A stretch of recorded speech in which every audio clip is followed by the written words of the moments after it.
Umi Pipik nangis Abizar Al-Ghifari beri hadiah rumah dan mobil mewah.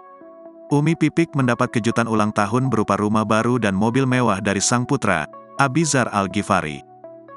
Umi Pipik merasa terkejut lantaran awalnya sang anak mengajaknya untuk mengunjungi teman Abizar yang tengah berulang tahun.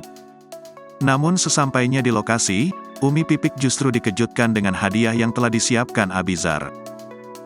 Setelah menerima hadiah dari Abizar, Umi Pipik lantas memeluk putranya tersebut. Pemilik nama lengkap Pipik Dian Irawati tersebut merasa terharu atas pemberian sang anak. Pasalnya, meski baru berusia 22 tahun namun Abizar telah banyak membantu perekonomian keluarganya. Setelah itu, Abizar mengajak Umi Pipik untuk berkeliling di rumah barunya. Tampak rumah tersebut terdiri dari 2 lantai dengan cat berwarna krim. Merasa terharu, Umi Pipik tak kuasa menahan tangis bahagianya di hadapan Abizar. Umi Pipik kembali memeluk Abizar sembari mengusap air matanya.